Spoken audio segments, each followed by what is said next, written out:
Good morning, 10th class. How are you all? Here I am with my second video for you, that is life process. In our first video, we discussed about cell. Because to study biology, we need to know what is cell. Because all the functions are performed by a group of cells, that is tissue, or we can call it organs.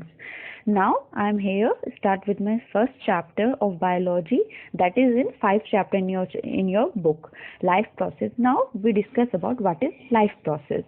The process which together perform life maintenance जो are called life process, वो process जो एक साथ मिलकर हमारी life को maintain करने का काम करते हैं वो हमारे लाइफ प्रोसेस कहलाते हैं. नाउ मेंटेनेंस जॉब क्या है? आपको पता है कि कोई भी ऑर्गेनिज्म स्टे अलाइव, वो अलाइव कब माना जाता है? जब उसकी बॉडी को जरूरी फंक्शन कर रही हो. जैसे वो फूड का इंटेक कर रहा हो, दैट इज न्यूट्रिशन. वो फूड को ऑक्सीडाइज कर रहा हो, दैट इज रेस्पायरेशन. वो ब्लड को, फूड को जो है सर्कुलेट कर रहा हो बॉडी में, दैट इज सर्कुलेटरी सिस्टम. ये सब सिस्टम अगर कोई बॉडी परफॉर्म कर रही है तो उसे क्या माना जाता है उस समय कि वो बॉडी अलाइव है. और जब ये फंक्शन रुक जाते हैं तो body is said to be dead. इसी तरह ये वो प्रोसेस हैं जो ऑर्गेनिज्म को अलाइव रहने के लिए कंपलसरी हैं. इन्हीं से ही ऑर्गेनिज्म अलाइव समझ में आता है कि वो लिविंग है. इसी बेस पर हम लिविंग और नॉन लिविंग को भी डिफरेंस करते हैं. एक नॉन लिविंग चीज ये सारी चीजें नहीं कर सकती, वो ग्रोथ नहीं कर सकती, वो खुद से रिपेयर नहीं हो सकती, वो सर्कुलेशन नहीं कर सकती ब्लड का. इसी तरह से वो किस में आ जाती है? नॉन लिविंग में आ जाती है. तो बच्चों आपको लाइफ प्रोसेस क्लियर है? The process that are necessary for an organism to stay alive. किसी भी ऑर्गेनिज्म को अलाइव रहने के लिए जो प्रोसेस इंपॉर्टेंट है वो सब क्या कहलाते हैं? लाइफ प्रोसेस कहलाते हैं. इस चैप्टर में आप 1 बाय 1 इन्हीं लाइफ प्रोसेस को पढ़ेंगे. इसीलिए इस चैप्टर को हमने टाइटल दिया है लाइफ प्रोसेसेस, लाइफ को प्रोसेस करने वाले सारे systems. Now next, these maintenance process are needed to prevent damages and breakdown. अगर आपकी बॉडी में कोई रिपेयरमेंट होता है, डैमेज होता है, और किसी बॉडी को प्रोटेक्ट करना होता है, हमें इम्यूनिटी चाहिए होती है, वो सब हमें कहाँ से मिलती है? हमें इन सब प्रोसेस से ही मिलती है. जिसके लिए हमें बाहर से फिर क्या चाहिए? एनर्जी. क्योंकि अगर बॉडी कुछ करती है तो उसके बदले में उसे कुछ रिक्वायर्ड होता है. वो रिक्वायर्ड पोर्शन क्या है? That is energy. नाउ अब हम बात करते हैं ये एनर्जी मिलती कहाँ से है. आपको पता है कि हमें जो एनर्जी आती है वो कहाँ से आती है? फूड से आती है. फूड एक ऐसा सोर्स है जो आपकी बॉडी को क्या देता है? एनर्जी देता है, कोई भी रिपेयर, ग्रोथ, कुछ भी करने के लिए. तो अगर लाइफ के क्राइटेरिया की बात करें तो वो क्या है? 2 क्राइटेरिया, ग्रोथ करना और एक लाइफ का मूव करना. तो वो दोनों क्राइटेरिया किससे फुलफिल होते हैं? न्यूट्रिशन से. अब हम न्यूट्रिशन को डिस्कस करेंगे. What is nutrition? और ये आपके चैप्टर का फर्स्ट पार्ट है, that what is nutrition.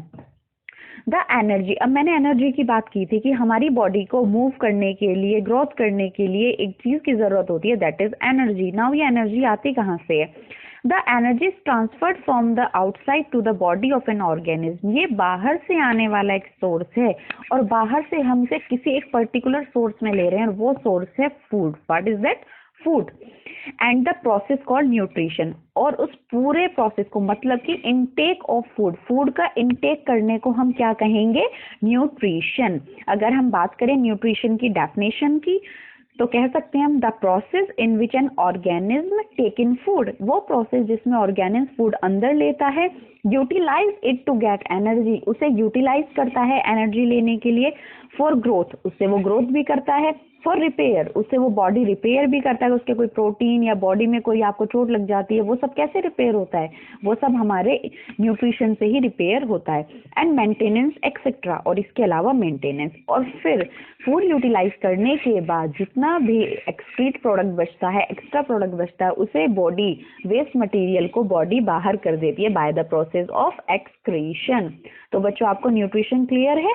This is the in simple words, this is the intake of food. ये फूड का इनटेक होता है. इनटेक मीन्स अंदर लेना, एंड यूटिलाइज इट, और इसे बॉडी में यूटिलाइज करना टू गेट एनर्जी, एनर्जी लेने के लिए. क्लियर है सभी बच्चों को? नेक्स्ट, अब अगर हम बात करें टाइप्स ऑफ न्यूट्रिशन, तो हमारा जो इसमें सेकंड पार्ट बनता है चैप्टर का, वो बनता है टाइप ऑफ न्यूट्रिशन. तो अगर हम इसके टाइप्स देखें,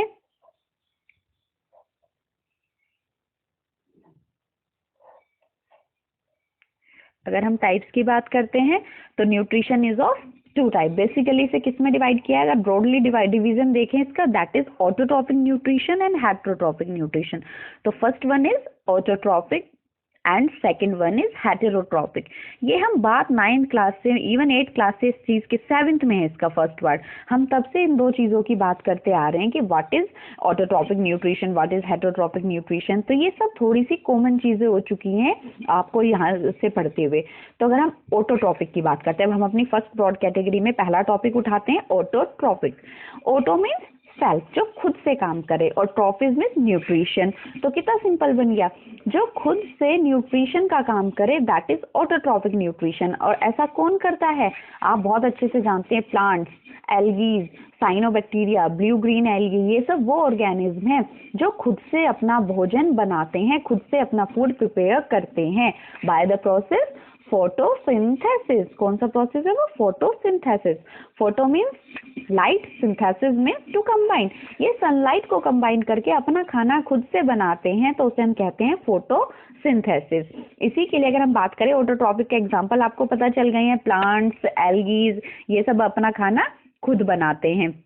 साइनोबैक्टीरिया, ये क्यों बनाते हैं ये वाली जो है, क्योंकि इनके पास एक ग्रीन कलर का पिगमेंट होता है जो सनलाइट को एब्जॉर्ब करता है, दैट इज क्लोरोफिल। क्लियर है बच्चों इतना आपको? अगर मैं रॉ मटेरियल्स की बात करूं ऑटोट्रॉपिक न्यूट्रिशन के लिए, तो आपको रॉ मटेरियल्स तो बहुत अच्छे से पता है, एक एनिमल्स से आने वाली कार्बन डाइऑक्साइड, दूसरा जो प्लांट की हम रूट्स को देते हैं वाटर एंड मिनरल्स।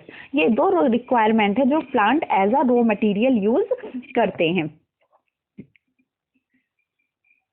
नेक्स्ट हम बात करते हैं ऑटोट्रॉपिक में। अब हमने बात तो कह दी कि ये फोटोसिंथेसिस से अपना प्रोसेस, अपना फूड बनाते हैं, लेकिन उसके लिए कोई पर्टिकुलर रिएक्शन भी होती होगी, काम होता कैसे, तो आपको बहुत अच्छे से पता है।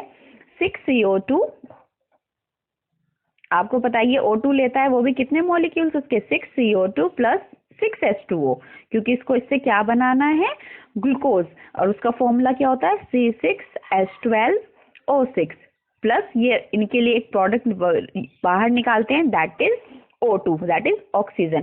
अगर मैं रिएक्शन की बात करूं तो आप इसे देखिए, ये कार्बन डाइऑक्साइड इसका रिएक्टेंट है। रिएक्टेंट क्या होता है, जिससे प्रोडक्ट फॉर्म होंगे जो ये रॉ मटेरियल की तरह हम इसमें लेंगे। कार्बन डाइऑक्साइड लिया, साथ में इन्होंने वाटर जो हमने इन्हें रूट्स को दिया था, इन दोनों को ये कंबाइन करके इसके 6 मॉलिक्यूल्स किसके प्रेजेंस में होती है ये रिएक्शन, सनलाइट एंड क्लोरोफिल। ठीक है, और ये क्या बनाता है, ग्लूकोज। क्या बनाता है, ग्लूकोज, C6H12O6, और साथ में क्या निकालता है, O2, जो कि इनके लिए तो क्या है, ये इनका रेस्पिरेशन सिस्टम के लिए भी जरूरी होती है ऑक्सीजन, और ये ह्यूमंस के लिए भी जरूरी होती है। सारे एनिमल्स किससे ऑक्सीजन से वो करते हैं रेस्पिरेशन, वो किससे करते हैं, ऑक्सीजन से करते हैं।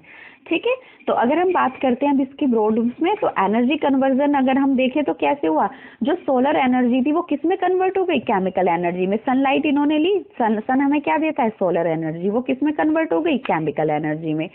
और अगर हम बात करें क्लोरोफिल का क्या रोल है, तो क्लोरोफिल मैंने आपको बताया था सिर्फ ग्रीन प्लांट्स अपना फूड बना पाते हैं, क्यों, क्योंकि उनके पास क्या होता है, क्लोरोफिल। तो ये वो पिगमेंट है जो फूड बनाने के लिए चाहिए। तो सनलाइट क्या देती है, फोटोसिंथेसिस के लिए क्लोरोफिल के पिगमेंट में ही वो ट्रैप होती है। तो आपको दोनों का एनर्जी कन्वर्जन क्या क्या हुआ, सोलर एनर्जी कन्वर्ट हो गई केमिकल एनर्जी में। सेकंड, क्लोरोफिल का रोल हुआ सनलाइट को ट्रैप करने में। तो आपने देखा आपको इसमें क्या क्या चीजें जरूरत पड़ी। और ऑटोट्रॉपिक में हमें क्या फैक्टर्स क्या है ऑटोट्रॉपिक न्यूट्रिशन के, कार्बन डाइऑक्साइड, वाटर, सनलाइट और एक प्रॉपर टेम्परेचर। ठीक है बच्चों, तो आपको ऑटोट्रॉपिक न्यूट्रिशन यहाँ तक क्लियर है। इसी के बाद हम इसकी बात करेंगे आगे कि अगर ये अब अगर 7th लेवल पे होता तो सिर्फ ये इनफ होता फोटोसिंथेसिस, लेकिन आपका ऑटोट्रॉपिक एग्जाम में आने वाला एक अच्छा खासा टॉपिक है, क्योंकि इसके इवेंट्स पूछे जाते हैं कि जब फोटोसिंथेसिस हो रहा था तो उसके क्या क्या इवेंट्स परफॉर्म होते हैं, तो उसमें क्या क्या इवेंट्स होंगे। हम इवेंट्स की बात करते हैं। सबसे पहले होगा एब्जॉर्प्शन। एब्जॉर्प्शन किस चीज का हुआ है, क्या आया था, क्लोरोफिल ने क्या एब्जॉर्ब किया था, दैट इज सनलाइट। तो एब्जॉर्प्शन क्या हुआ, सनलाइट का। ठीक है, second, conversion of light energy to chemical energy. Light energy किस में कन्वर्ट हो गई, केमिकल एनर्जी में। क्लियर।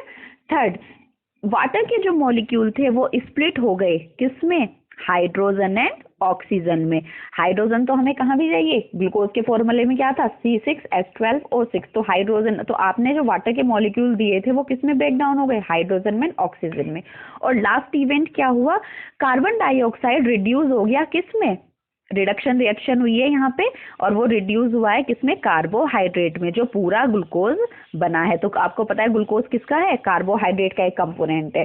तो ये 4 इवेंट आपको ये पेपर में साफ साफ पूछे जाते हैं कि क्या तो फैक्टर्स हमें ऑटोट्रॉफिक के न्यूट्रिशन के लिए चाहिए, कौन से स्टेप है, कौन सा जो आप रिएक्टेंट दे रहे हैं वो क्या काम परफॉर्म कर रहा है। तो अब हम बात करेंगे, सबसे पहले लाइट एनर्जी एब्जॉर्ब की गई क्लोरोफिल के द्वारा। सेकंड, लाइट एनर्जी कन्वर्ट हुई केमिकल एनर्जी में, और जो वाटर मॉलिक्यूल थे वो स्प्लिट हो गए हाइड्रोजन और ऑक्सीजन में।